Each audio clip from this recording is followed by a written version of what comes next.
Welcome to Big Blend Radio, where we celebrate variety and how it adds spice to quality of life. Welcome to Big Blend Radio's second Wednesday Books and Authors Show with Books Forward. You know, we've been working with them for years, and they really connect us with some of the best authors on the planet. And today we get to go and be a little swampy. We're going to Louisiana to play in the bayous because you never know what's in the bayou or under, like what's under that water.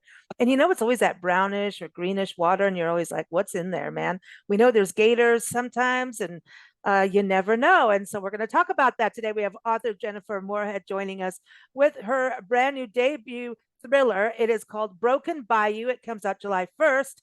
So I encourage you to pre-order it. Go to Amazon or go to jennifermoorhead.com. And that's MOOR head.com. No E on there. So welcome, Jennifer. How are you? I'm great. Thanks for having me today. Did you drop that E from your name in the swamp? You know? It's in the bayou. It's in the bayou. I know. I've had Blue Bayou stuck in my head all day long, knowing that you're coming on. Of course. So now we're going to change the song to Broken Bayou. Well, I like that. We can revamp it a little bit, make it work. Why not? Why not? Bayou's not so blue, but yeah.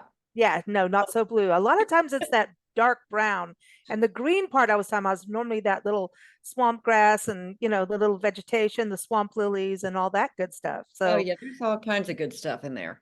Oh man. Yeah, I have a lot in my backyard, so I see it a lot.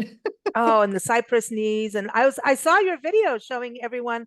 And when you go to the website, everyone go on the blog and go have a look. Because you're showing people kind of the terrain that inspired. I was going to say the terrain sounds firm, but it's not. Yeah, no. There's no terra firma for you. Yeah, parts of it, because we do have that Louisiana clay up here, but no, not a lot, not all of it, for sure. So let's talk a little bit about your start in writing and then going into crime and fiction and everything, because I was reading that you actually have a background in film, right? Well, a little bit. And that is more of a hobby, but it is something I love to do. And it's a passion of mine. And I've written a few indie short films, but actually those happened after I had started writing novels. So Broken Bayou is actually the fourth novel I've written. The other three are tucked away and probably will not see the light of day. And that's fine. I've got one that's so old, I joke it's on floppy disks, and I'll have to stop as drink coasters. I mean, that one's never coming out to play. But so Broken Bayou, although it's my debut, it's not my first book. Okay. So what led you there to even write? And are they all crime and mystery? And well, the books, yes, all mystery for sure. The last two have really been more crime. You're talking about the novels? Mm-hmm. Yeah.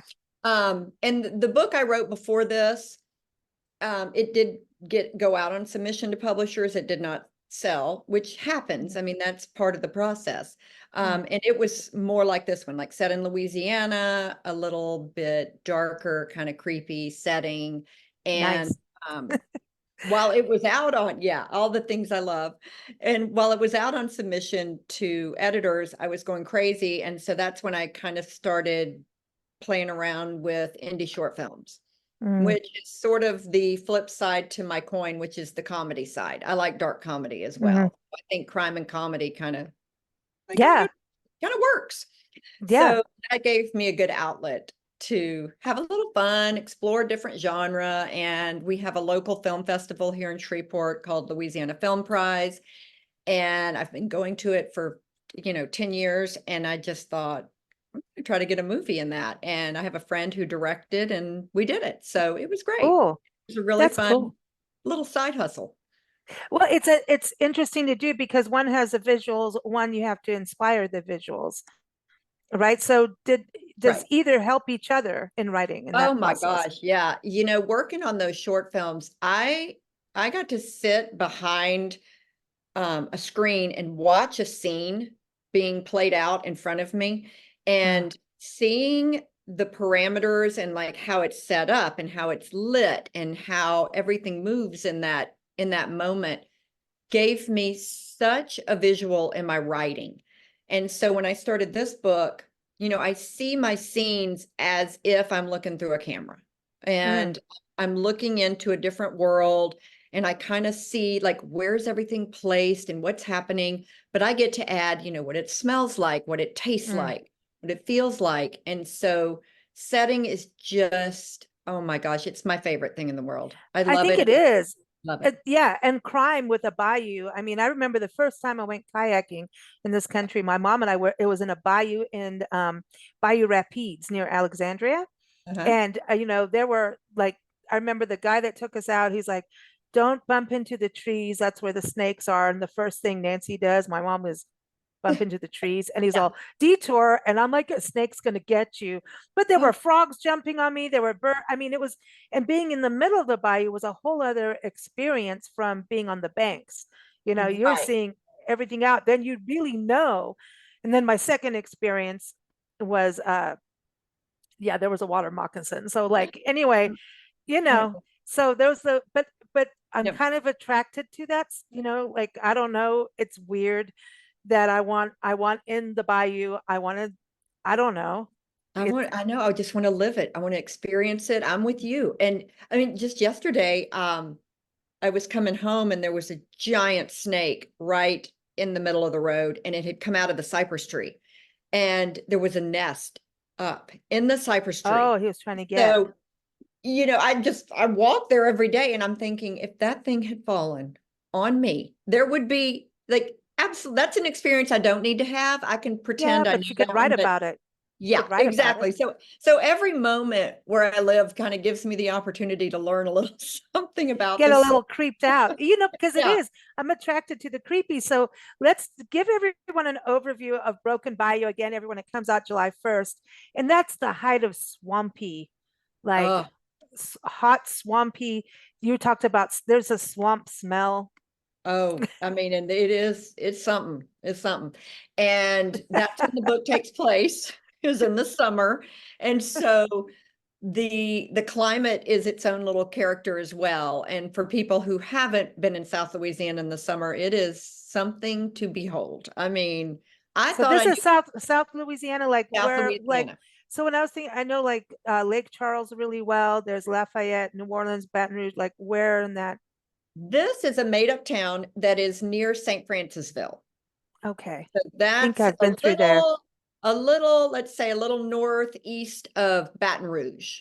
Okay. And Okay. so, this town does not exist. I just wanted it next to St. Francisville because it is pretty much the opposite of St. Francisville. St. Francisville is very quaint, and it has the tourism, and it's got reasons to draw people in, and Broken Bayou is just broken and doesn't Cool. have any of that.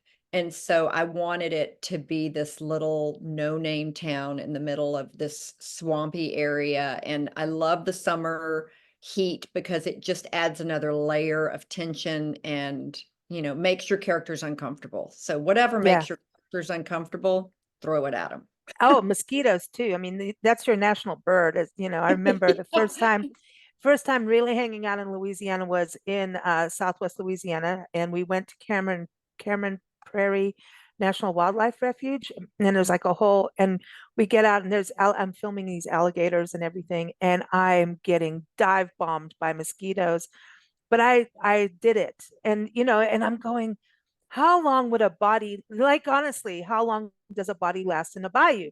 So anyway, go to the body part, but Okay. don't give away everything. Go to the Okay. body part.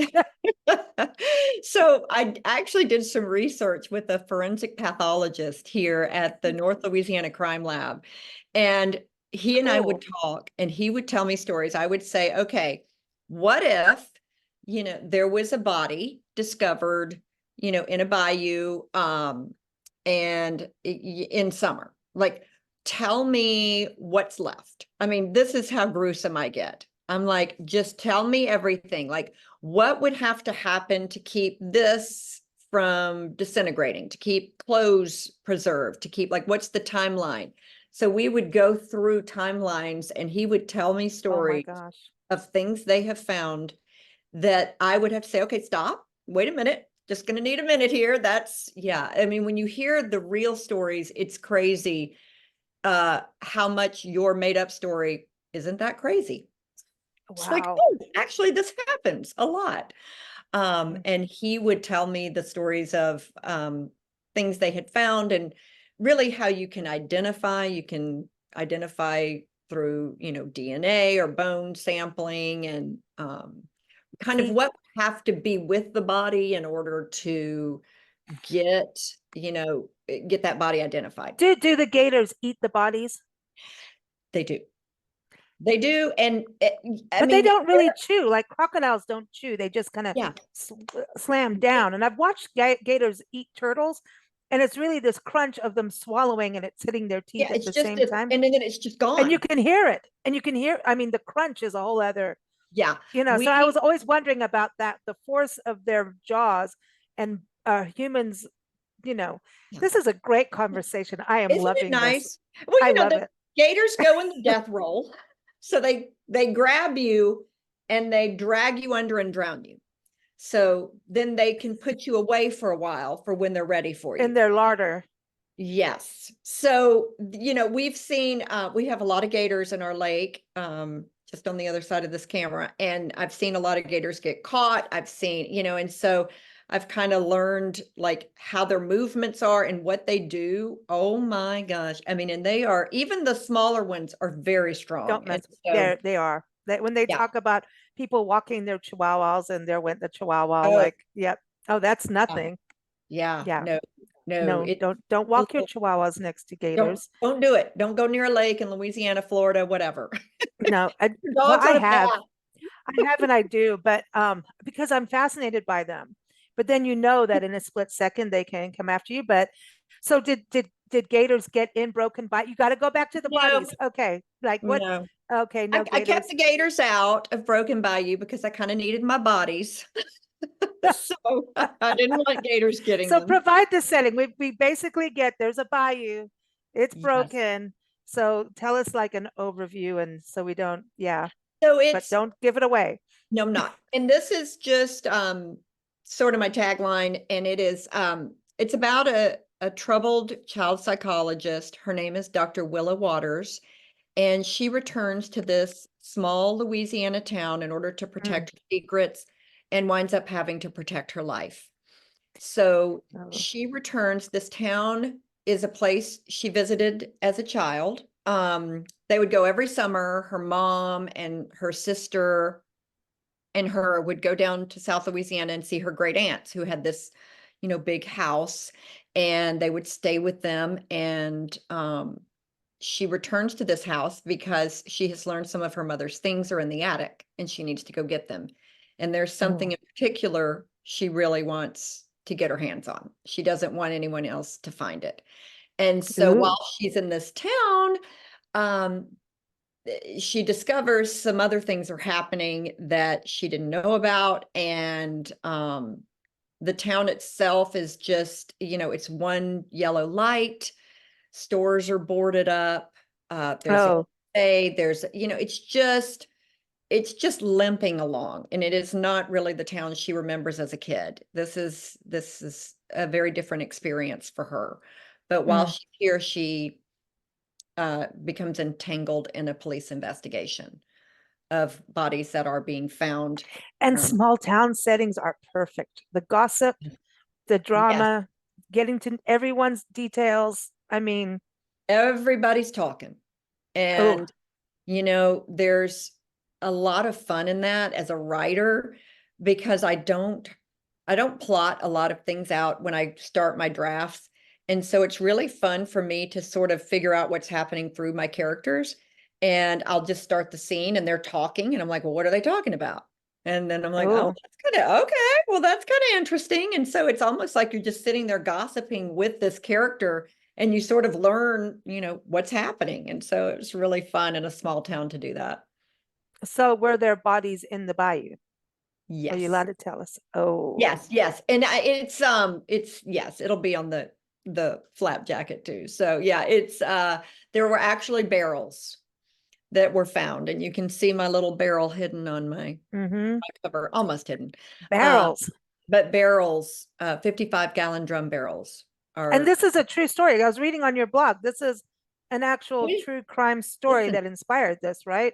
which is Yes. freaky, which is Well, always, yeah. it's sort of a combination of true crime. The first true crime was the missing school teacher. Yeah, she left New Orleans. It was a newspaper article I read. They thought her car went in the bayou, so they send in divers to try to find it. And what's really interesting, it took a couple of months. I mean, the bayous are so deep and so dark, they And people are couldn't find. diving in them, diving in the bayous. Yes, they come Dude, over. They got a dive team I from know Texas, you're not a dude, but dude. dude. They have their wetsuits on, their headlamps. They go into the bayou yeah, and they Mm-mm. start looking for stuff. Well, it turns out they actually did find the teacher. Unfortunately, she had had an accident. She was still in her car. But the interesting part of the story was all of the other things they found in the bayou. And one of the local sheriffs said bayous make the best dumping grounds. And I was like, Mm. oh my gosh, This is it. I want to know what else is in a bayou. Yeah. And so I thought, well, maybe that's the real story. Like you think Mhm. the story is the missing person, but maybe there's another story in there uh that's the real story. And so I followed that That's what trail. happens in the desert. We lived out in Oh, the yeah. desert there, and it's like, Nevada. Look at Lake Mead has lost all this water, and they're finding all kinds of stuff in Lake Mead. They Like, found I barrels really with bodies in them. in Lake Mead? Yeah. So barrels are the thing. I didn't know. Like that happened years after I wrote the book. I mean, the book was done, and I saw that news article and I thought, life is imitating art. And that's not the only place. That happened in Malibu as well. Malibu. Malibu, California, barrel washed Wow. up with a body in it. When we And lived in Mexico, we would see barrels floating, and we always thought it was drugs in the ocean. probably, We lived right on the coast, and now I'm yeah, like, yeah, it could be. But this one was not. No, the Malibu one was the most recent. I think I've got 3 news articles where barrels have been found. and now that And people are listening to this, they know how to get rid of a body, but it will be yeah, found well, later and and yeah, preserved, right, right. It's like preserved for the gators. my Google Wow. search not good. I know I love that about writers. It's like, and I love writers like you coming on shows because it's like you can go anywhere. It's like, yeah, why not? Like, why not? Like, how do we Sure. kill someone? The Yeah, barrel thing gotta is go is there. it well, when we were in Louisiana a couple years back, we went to DeRidder. Uh-huh. And DeRidder is a tiny little town, very historic and charming. Um, but they have a Gothic jail. Oh my And gosh. no, you got to go. Oh, And I it is, 100%. it's supposed to be haunted, right? And at the time, they had like the Chamber of Commerce or Visitor Bureau next to it. And Yeah. I mean, it's a Gothic jail, but on the inside, it's like going up a lighthouse. It like has a circular staircase, and Uh-huh. and this is where it really freaked me out because they had, and everything was kind of, they just started to open it up to the public on Halloween and stuff. Yeah. But there was like the room downstairs where the family lived, and there was like a cot for the baby. And I'm like, you're raising your baby in a jail? That's freaky. Okay. So we All go in right. and they're talking about all these ghost stories, but they had a sound from the top to represent a hanging that took place with 2 men. And it was 2 young guys Oh, robbed a cab driver, and the cab driver fought back. So they murdered him and they pushed the cab with the guy in it. Guess what? In a little bayou swampy area. mhm. And they got caught because it wasn't, listen, the summertime and stuff, when the water goes down, Yeah. things start to pop out, like Oh, in your absolutely. story, Absolutely. and when the water goes down, it's a good time. And anyway, they got caught and they got hanged in this prison. And this is way back when. And the town people came out to watch them Oh being my taken God. out of the jail on stretch. Like, I mean, Oh back my in the gosh. day, Like we a used to go to parade. hangings as hangings were a form of like, we're hanging people, let's go have a picnic. Right. Like, Seriously, okay, around the kid, world. get in the car. Not Yeah, really that's a car, I guess, yeah. Come but on, let's have some egg salad while we watch someone getting hanged. I mean, it's if it's South Louisiana, it could be boudin balls. Who knows? well, But right. Of course it is. You've got boudins and you hangings. You know, Look, I like this combo. Like, okay, that's just a fun Saturday. would you go to a hanging? No, You no, wouldn't. no. I could, That's got to be something you can't unlive in your head. Like, no, exactly. Like you can't, a made up scene, I can forget. Something, but real, real, you don't forget no, that. no, you That's don't. And a but this different place is level. freaky. I felt something touch my head, No, I like don't a like that. hand on my head when I walked up. And the Uh-uh. women were in this prison, and they put the women in a cage in the middle of the room because the women would go and show themselves out windows. And Uh-huh. so they stopped traffic. And so they Yeah. had to put the women in like a cage. Like it's Oh, freaky, but it was yeah. a But la di see, da this jail is, because they had toilets, and that was an unknown thing, and um, an unusual. You need to this go is there and the write about beauty this. of South Louisiana to me. Like Mhm. that's just a little gold nugget. Well, I think it's part of the Myths and Legends Trail, like the Myths and Legends Yeah, Byway or something. And yeah. I think Louisiana, I don't know, like to me, any in northern Florida, Mississippi, though the Oh yeah. swampy area of this country provides the best stories ever. Hey, It's I agree. I agree. I think it's there's a just, mysticism too, not it just is. crime, but there's this, I don't know. Yeah, no, it is. It's so intriguing. It's just, and those are the things I love the most. Like the stories behind the story, behind the story. Like I love going back and really digging into the past and all of it, whether it's haunted or not. I mean, my books are not speculative fiction, which means, there are no ghosts in it, but it still kind of has that undertone because That it's vibe. Louisiana. And, Yeah. half the places I went to as a kid were haunted. So I'm like, Mhm. everything was something was always haunted. There was just always It's an old cool. building. And, so I love it.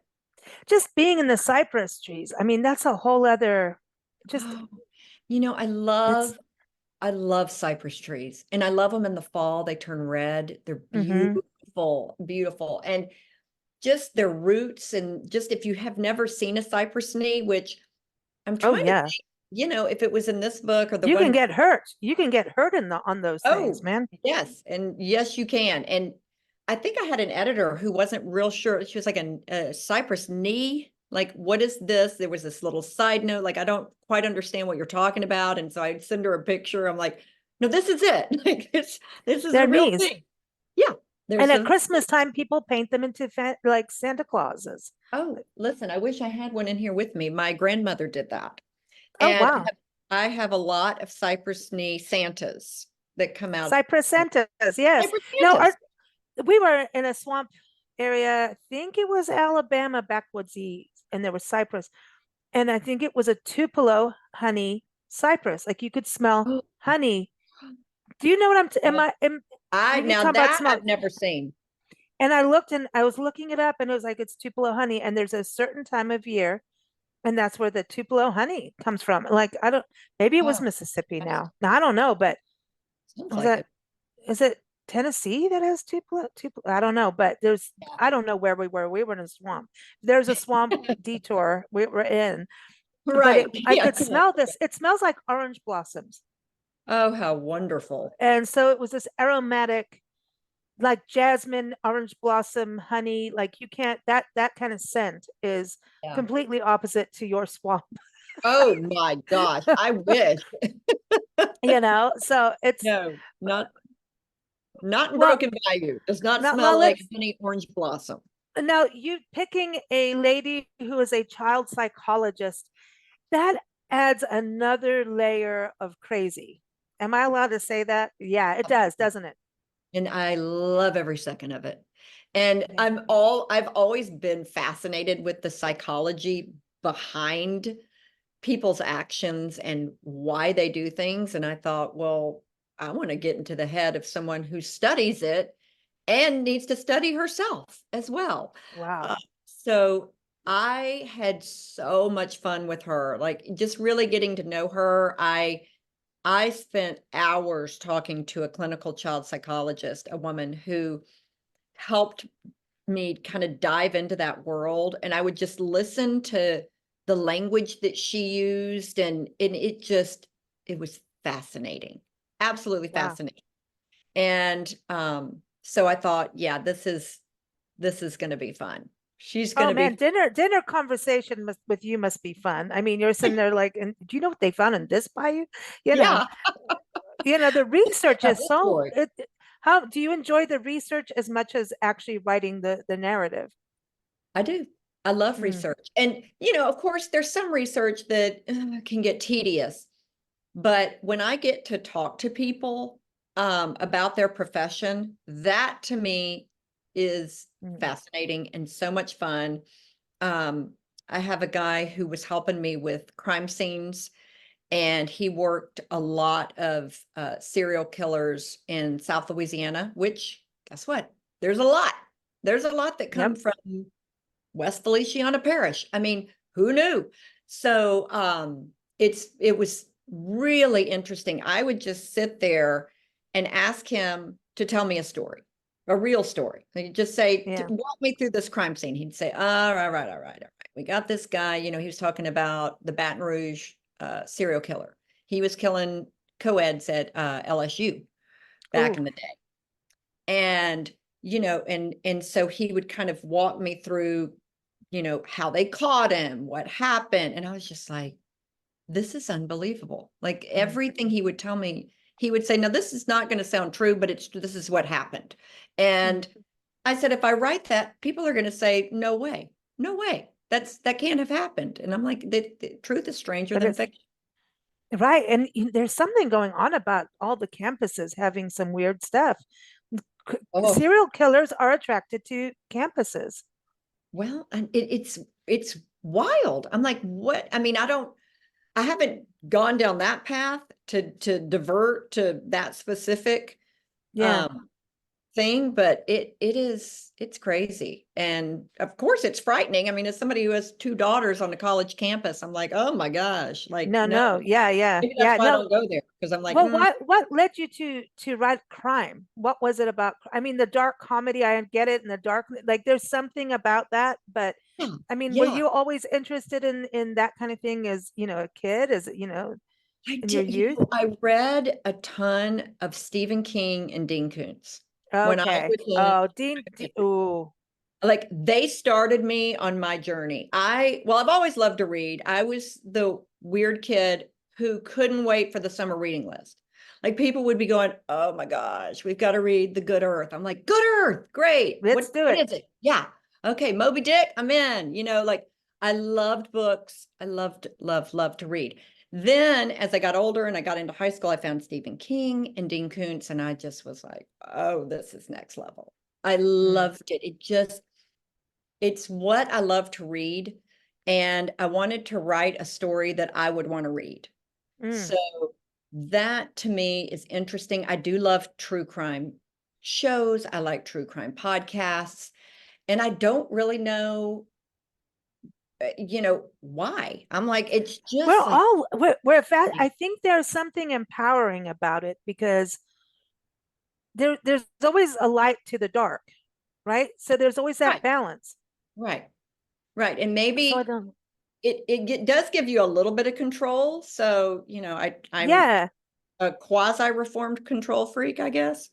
But I still, with my stories, I can still control it so that I know where the ending is going, and it's kind of nice. Right. It's not the complete unknown. Like I know I can button it up at the end, and there's some Yeah. satisfaction in that, knowing that. Yeah.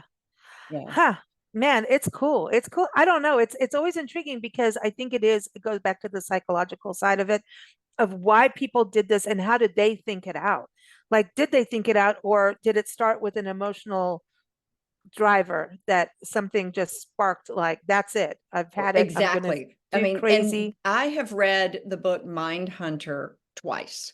Mm, I love Mindhunter. I didn't love the TV show as much, but the book, it mm. takes you into the mind of a serial killer. And he interviewed, oh my gosh, I don't know how many serial killers. And it is fascinating. And he was sort of on that psychological journey to figure out, is this nature or nurture? Is it both? Is Yeah. it like what is that perfect storm that creates a monster? And I just found it fascinating. And I read it before writing this book, and I read it again as I was writing this book, because I just loved that deep dive into what it Yeah. takes, you know. So are you writing more? I am. I Cool. am currently working on a first draft to a companion book to Broken Bayou. So it won't be a sequel. I'm taking a character from Broken Bayou, and I'm going to explore that story. And Okay. so I don't really want to tell you which character yet, but Okay. it's just getting fleshed out. I'm doing some research in the Kisatchie National Forest. Oh, yeah, yeah. So I've been going down there, and I'm doing a little research down there because I think it'll be set in that area. Ooh. And it's been a lot of fun. I love Kisatchie National Forest. They've got wild piggies it. out there. Well, It's hogs. oh my God. We have a lot of wild hogs up here too. Yeah, I know people, they're supposed to be a no-no, but I saw babies and they were cute. And I slid on my butt and we got caught in a rainstorm, summer storm, like kaboom. Oh oh my. yeah, Oh yeah. my. I But it mean, was yeah. quite refreshing. But Well, good. Kisatchie has some, wow, it has some crazy Mhm. vibes, like certain areas, and for those who haven't been there, Kisatchie is the only national forest in the state of Louisiana, and it's beautiful in the spring with azaleas, and then it has its swampy parts, and there's sometimes you're walking around going, what? There's a cave where the Native Americans, um, I think it's called Wolf's Den or something. I have to look it up. Yeah. But there, but I mean, there's so much history from like Native American history to like the Louisiana maneuvers when they were driving tanks through there and teaching all the military. There's a There's lot of, and I've spoken with a woman down there who was telling me how it even came to be a national forest. Carolyn Dorman. Yeah. And Yeah. Have you been to Briarwood? no, but I want to Oh, go. you must I mean, go. They I'm have a learning. writer's cabin. No, check it out. My gosh. So it's a reserve and it has her, it's a monument to her and everything, Yeah, and it's her garden, right? And so she right. was a teacher and everybody thought she was nuts. So, anyway, So they I'm having have a her lot runs. of fun. Yeah, you Yeah, need to okay, I'm go. gonna, yeah. You need to go because they have her cabin where she worked and drew all of her pictures and everything. But they have the grandpappy tree, and then they have a little swampy area, and the writer's cabin is around the swampy bend. And there's a cabin where it is like a writer's retreat cabin. So I'm just saying. Oh, I'm in. I'm in. Look, I'll see you later. No, All right. I'm going right now. It's awesome. That's awesome. But I'm excited. So everyone, again, this is out. Broken Bayou by Jennifer Moorhead is out July 1st. You can pre-order it now. It's always good to pre-order. Make sure you're the first one in your neighborhood so that you can start the gossip and go, I got it. You don't. So everyone, keep up with Jennifer. Go to her website, jennifermoorhead.com. The link is in the show notes. I also want to thank our friends at Books Forward. You can go to booksforward.com, especially if you're a writer. But keep up with them. They're fun to follow even on social media. They're always promoting different books. And if you're like us who love to read, they're awesome to follow. And people can follow you on social media too, right, Jennifer? Absolutely. Absolutely. On Instagram, it's at Jen Moorhead it's Jen and then underscore Moorhead. And then on Facebook, it's Jennifer Moorhead author. So yeah, Awesome. love Awesome. it. Thank you so much for joining us. Thank you. This was so much fun. I appreciate it. Thanks. And be careful of barrels in the bayou. Yeah, I will. Thanks. Thank you for listening to Big Blend Radio. Keep up with our shows at bigblendradio.com.